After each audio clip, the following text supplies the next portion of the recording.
Shalom, bertemu lagi dengan saya di video channel Perjalanan Hidup. Saudaraku yang terkasih di dalam nama Tuhan Yesus Kristus, kita sering mendengarkan orang-orang bebal, orang-orang yang keras kepala, orang-orang sesat, selalu bertanya, kenapa Yesus Kristus yang adalah Allah berdoa? Mengapa Yesus Kristus yang adalah Allah itu berdoa kepada Allah? Mereka sesat karena mereka tidak mengenal Allah Tritunggal. Jadi, untuk menjawab pertanyaan sesat ini, maka kita harus memahami apa yang tertulis di dalam kitab Yohanes 1 ayat 1. Dalam kitab Yohanes 1 ayat 1 dikatakan, pada mulanya adalah firman, firman itu bersama-sama dengan Allah, dan firman itu adalah Allah. Ya, garis bawahi kata bersama-sama. Nah, jadi sejak awal kekekalan, jauh sebelum dunia diciptakan, jauh sebelum segala sesuatu diciptakan, Firman dan Bapa dan Roh Kudus itu sudah ada. Firman dan Bapa itu berada dalam kekekalan. Mereka selalu bersama-sama. Kata bersama-sama dalam kalimat ini itu dimaknai sebagai adanya hubungan yang akrab, hubungan yang tidak pernah lepas satu dengan yang lainnya. Jadi sebelum firman itu berinkarnasi menjadi manusia, firman itu sudah selalu berhubungan, mereka selalu berkomunikasi, mereka selalu berbincang, bertukar pikiran, mereka selalu ada komunikasi yang intensif. Itulah dia. Jadi, mengapa Yesus Kristus berdoa? Karena ketika dia sudah berinkarnasi menjadi manusia, maka Yesus Kristus tetap meneruskan hubungan mereka. Melalui apa? Melalui komunikasi. Komunikasi mereka adalah komunikasi yang dilakukan dengan doa. Jadi itu alasannya, saudaraku. Dalam KBBI, Kamus Besar Bahasa Indonesia, arti doa itu dikatakan adalah komunikasi, adanya komunikasi antara Tuhan dan manusia. Itu arti doa. Jadi alasan Tuhan Yesus Kristus berdoa itu karena dia mengingat bahwa sebelum dia berinkarnasi menjadi manusia, Yesus Kristus selalu berkomunikasi dengan Bapa. Firman itu selalu berkomunikasi dengan Bapa. Itu makanya Yesus Kristus ketika dia berinkarnasi menjadi manusia, dia selalu berdoa. Dia selalu berkomunikasi. Karena Yesus Kristus walaupun dia sudah menjelma menjadi manusia, berinkarnasi menjadi manusia, dia tidak mau hubungannya yang sejak awal kekekalan dengan Bapa itu terputus. Dia tidak mau hubungannya dengan Bapa itu tidak ada lagi. Jadi walaupun Tuhan Yesus Kristus telah berinkarnasi menjadi manusia, dia tetap melanjutkan hubungannya dengan Bapa. Dia tidak mau terpisah dengan Bapa. Dia selalu dekat dengan hadirat Bapa. Ya, ini dibuktikan dengan perkataannya dalam Yohanes 8 ayat 29, di mana Bapa selalu menyertai Tuhan Yesus Kristus. Bapa selalu ada bersama Tuhan Yesus Kristus. Inilah yang membuktikan adanya hubungan, adanya komunikasi yang intim antara Bapa dan Firman itu. Yohanes 8 ayat 29, dan Ia yang telah mengutus aku menyertai aku. Ia tidak membiarkan aku sendiri, sebab aku senantiasa berbuat apa yang berkenan kepadanya. Ia di sini adalah Allah Bapa. Jadi itulah alasannya mengapa Yesus Kristus berdoa. Karena arti doa tadi yang sebenarnya adalah komunikasi. Tapi banyak manusia yang tidak memahami arti doa yang sejati. Manusia hanya berdoa kalau dia hanya ingin meminta, hanya ingin mengemis. Padahal sebenarnya doa itu adalah komunikasi. Ada hubungan dua arah antara Tuhan dan manusia. Jadi ketika seseorang berdoa, mereka sedang melakukan komunikasi. Jadi tujuan Yesus Kristus berdoa yang pertama adalah tetap menjalin hubungan yang sudah ada sejak awal kekekalan, di mana firman itu atau Yesus Kristus itu sudah ada bersama-sama dengan Allah sejak mulanya. Sejak awal kekekalan, Yesus Kristus itu sudah ada bersama-sama dengan Bapa. Jadi ketika Yesus Kristus itu berinkarnasi menjadi manusia, Yesus Kristus tetap melanjutkan hubungan itu. Dia tidak mau terpisah. Sehingga dia selalu berkata, aku ingin selalu dekat denganmu, aku ingin selalu ada bersamamu Bapa. Dan itu dia buktikan dalam kitab Yohanes 8 ayat 29 tadi. Yesus Kristus berkata bahwa Bapa selalu menyertai dia. Bapa tidak membiarkan Yesus Kristus sendiri. Itu semua adalah tujuan Yesus berdoa. Ya, itu tujuan Yesus berdoa. Jadi Bapa dan Yesus Kristus tidak bisa dipisahkan. Allah Tritunggal itu satu dalam kesatuan. Walaupun mereka ada 3 pribadi, tapi mereka satu dalam kesatuan. Dimanapun, kapanpun, tak terpisah oleh ruang dan waktu. Mereka tetap satu. Mereka tetap satu kesatuan, tak terpisahkan sama sekali. Jadi ketika Yesus Kristus, Sang Firman itu memasuki ruang dan waktu, yaitu menjelma atau berinkarnasi menjadi manusia, maka bagaimana cara Yesus Kristus berkomunikasi? Hanyalah melalui doa. Ya. Kemudian Yesus Kristus ketika dia berpisah dari Bapanya, dia menjadi manusia, dia memiliki kerinduan yang sangat dalam. Berkali-kali Yesus Kristus berdoa di hari yang pagi-pagi benar. Seperti yang tertulis dalam kitab Markus 1 ayat 35, di mana pagi-pagi benar Yesus Kristus sudah berdoa.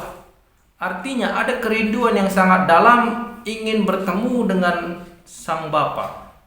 Ada kerinduan yang sangat dalam untuk berkomunikasi dengan Bapa. Sehingga pagi-pagi benar. Pagi-pagi benar berarti matahari belum terbit, Yesus Kristus sudah berdoa. Ya, jadi ada kerinduan. Ibaratnya seperti ini, saudaraku.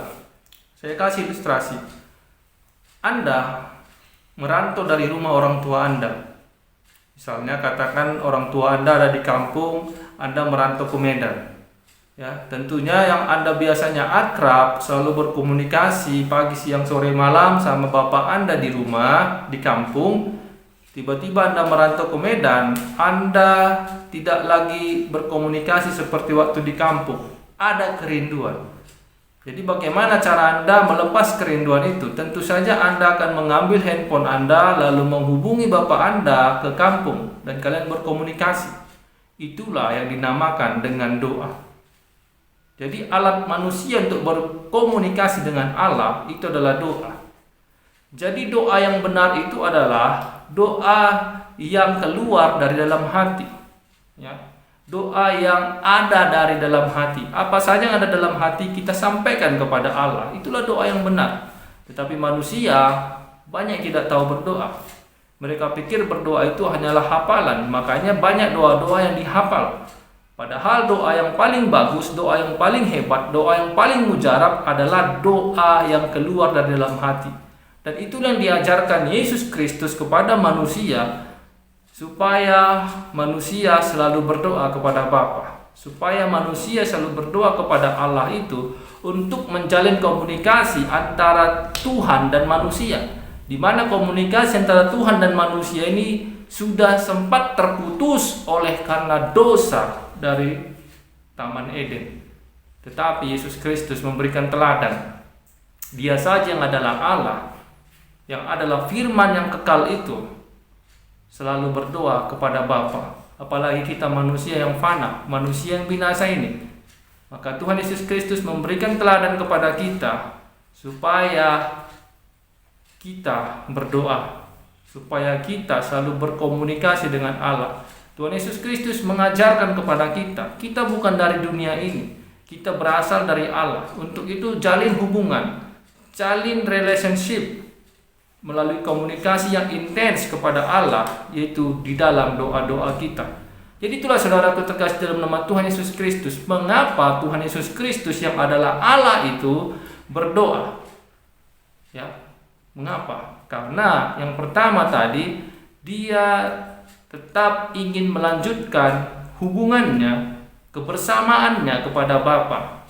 Kalau dulu firman dan Bapa itu berada di dalam satu tempat yang sama, tapi karena firman itu dalam berinkarnasi menjadi manusia dan terpisah dari sorga dengan bumi, maka komunikasi hubungan itu dilanjutkan dalam doa. Itulah alasan Tuhan Yesus Kristus berdoa. Yang kedua, alasan Tuhan Yesus Kristus berdoa untuk mengajarkan atau memberi teladan kepada manusia supaya manusia yang fana ini selalu berdoa. Karena Dia saja yang adalah Allah yang kekal, firman yang maha kudus itu berdoa. Apalagi kita manusia yang lemah, yang banyak kekurangan, yang banyak kelemahan ini, ya tentu saja harus berdoa supaya kita bisa menjalin komunikasi dengan Allah. Hubungan kita semakin akrab, semakin intim di dalam doa-doa kita. Jadi berdoa yang benar itu adalah berdoa yang dilakukan dengan landasan kerinduan. Ada rasa rindu untuk bertemu dengan Sang Maha Kudus, untuk bertemu dengan yang Maha Tinggi. Itulah doa yang benar. Jadi doa itu tidak harus dihafal-hafal, tidak.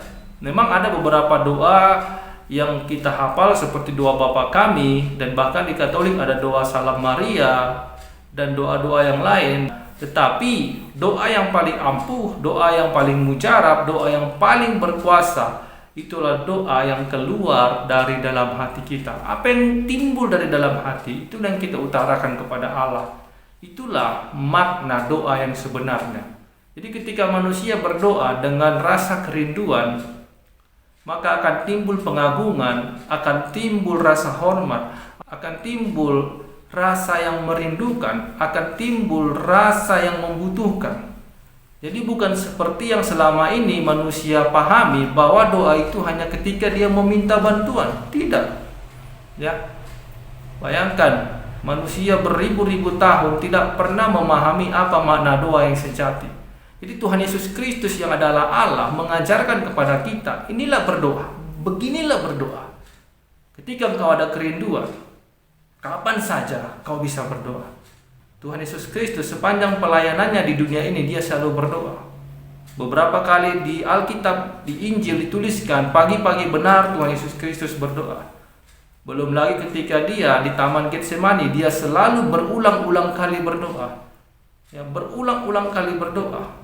Jadi doa itu merupakan nafas orang percaya, merupakan kekuatan orang percaya. Tanpa doa, maka orang percaya akan hancur, maka orang percaya akan binasa tanpa doa. Itulah yang diajarkan Tuhan Yesus Kristus.